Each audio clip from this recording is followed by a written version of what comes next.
Good day, everyone. After the discussion about the domain up-down, I'll now be discussing the Windows Form Control, the web browser.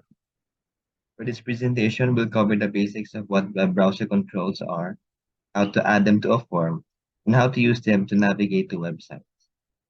Only the basics of the control. I'll discuss the contents of this PowerPoint first, and then I'll proceed with the demonstration of the control. So what are the web browser control? It provides a managed wrapper for the web browser ActiveX control. The Manage wrapper lets you display web pages in your Windows Form client applications. You can use the web browser control to duplicate Internet Explorer web browsing functionality in your application, or you can disable default Internet Explorer functionality and use the control as a simple HTML document viewer. The web browser control has several properties, methods, and events that you can use to implement controls found in an Internet Explorer. For example, you can use the navigate method to implement an address bar and the go back, go forward, stop, and refresh methods to implement navigation buttons on a toolbar.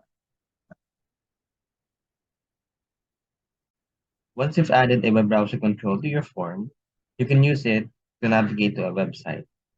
To do this, you'll use the navigate method of the web browser control.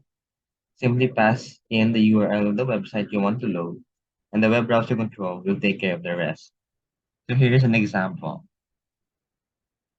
The web browser one is the name of the web browser control, and here's the URL that the web browser will load in the Windows forms.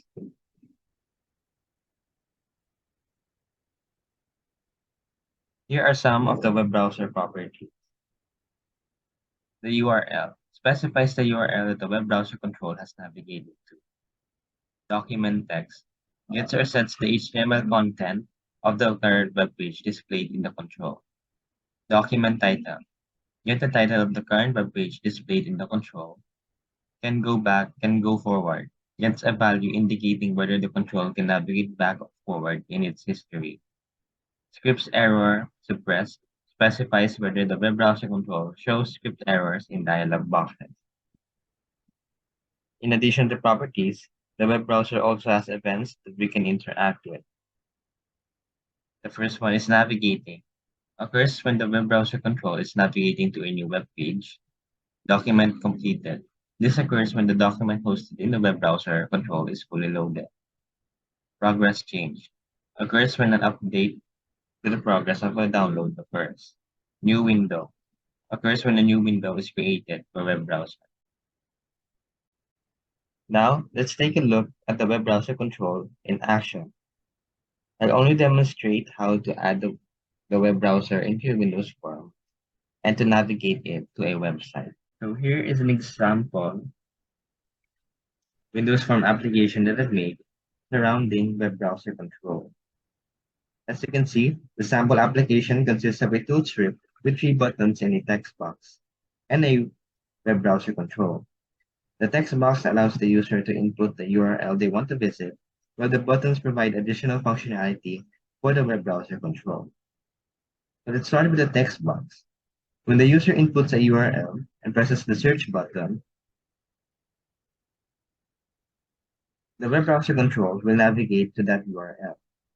This is achieved by handling the click event of the search button and calling the navigate method of the web browser control with the URL from the text box.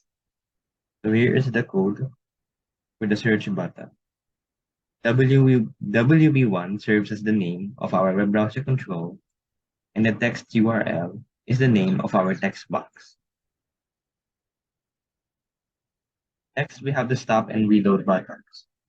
The stop button will stop the currently loading page, while the reload button will reload the current page. These buttons are also handled by the respective click events, which call the stop and refresh methods of the web browser control. So here is the code for the stop and reload buttons.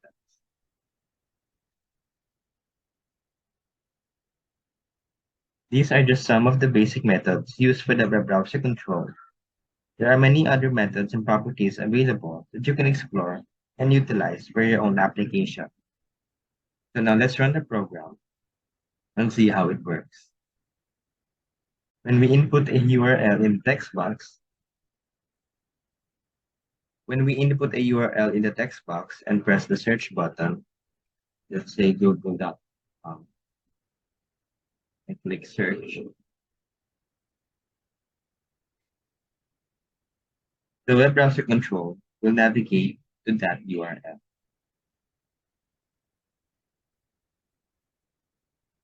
So to conclude this presentation, web browser form controls in C# can be an effective tool for adding web browsing capability to your applications.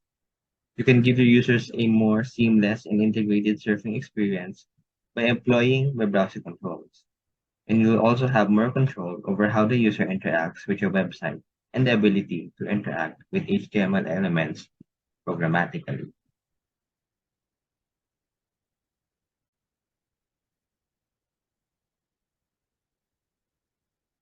So that ends my presentation regarding the web browser control.